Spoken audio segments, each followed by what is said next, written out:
The famous Venus of Losel is a reproduction of a low relief from the Dordogne in the Upper Perigordian, or roughly 19,000 BC.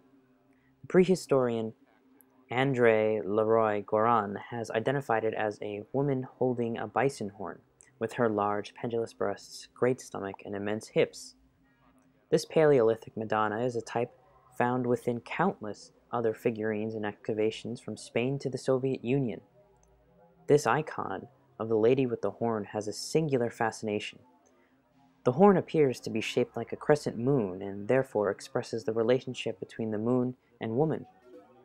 The covering of the low relief, red ochre, suggests that the woman is associated with the magical menstrual blood that relates woman to the moon and to childbearing. The horn, which Venus of Losel holds in her hand, is incised with 13, perhaps 14 marks. These may symbolize the phases of the moon, from the new moon to the full, in woman's mysteries, from menstruation to ovulation, or the 13 lunar months in the year.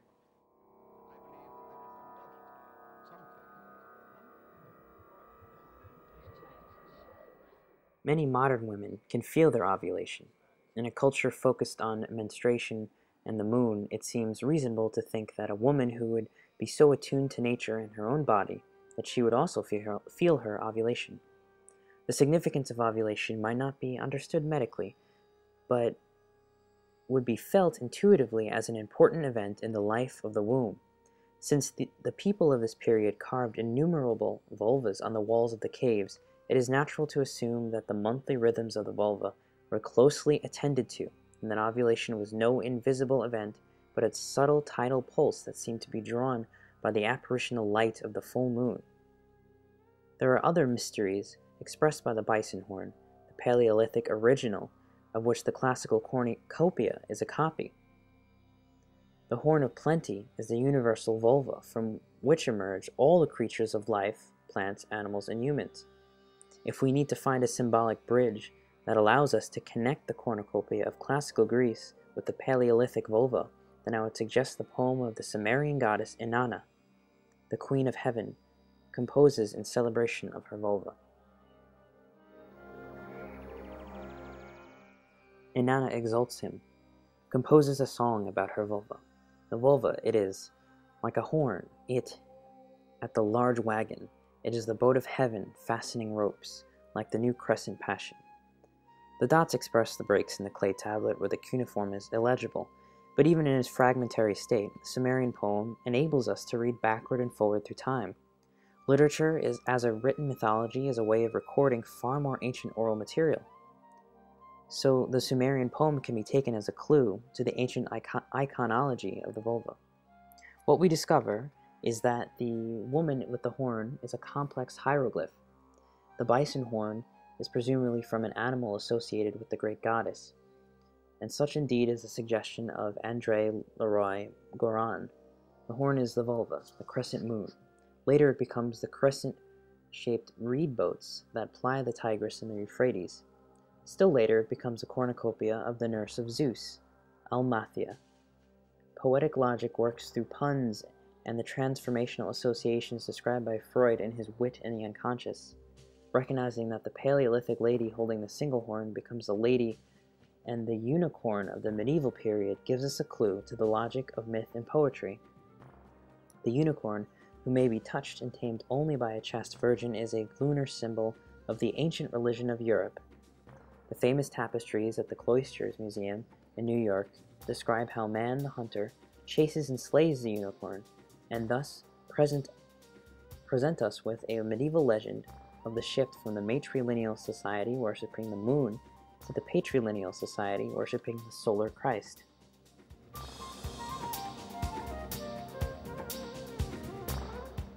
From the lady with the single horn to the lady with the lunar white unicorn, nothing is lost in the world of myth and the unconscious. The Joker in our deck of cards is the fool of the medieval court, and beyond him lies the Paleolithic shaman in animal skin and animal headdress, with the lunar baton borrowed from the woman's mysteries to be his androgynous ensign of power. The epistemology of the behavioral sciences is all well and good in its very limited space, But to understand culture, we must go to school with the poets and the shamans. A scholar in the humanities may know a score of dead languages, but if his own imagination is dead, then a poet who knows only his own living language may pass through to a deeper understanding of the images. Take, for example, one more image.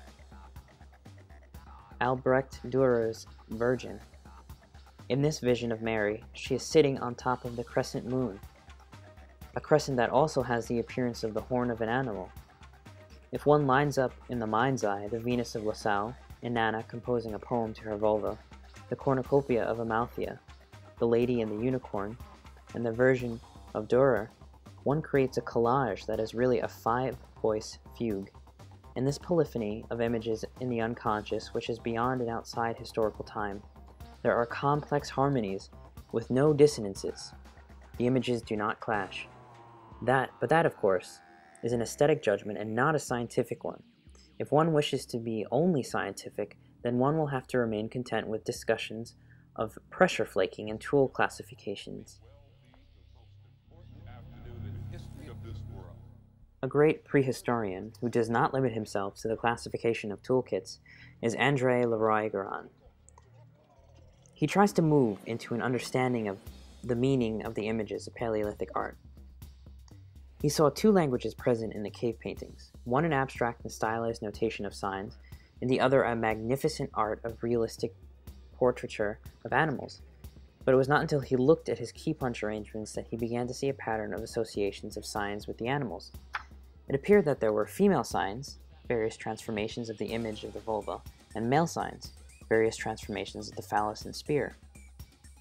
By analyzing the juxtapositions of sign and painting, he conjectured that there was a poetic logic to the association and that animals themselves had a sexual valency, much as in Romance languages every object has a masculine or feminine gender.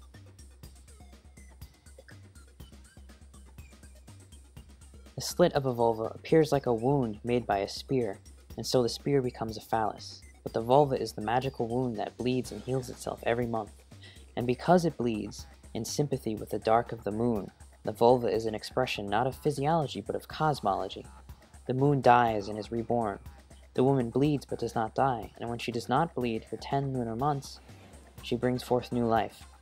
It is easy to see how the Paleolithic man would be in awe of woman, and how woman's mysteries would be at the base of a religious cosmology. The art begins to appear as a complex cosmology.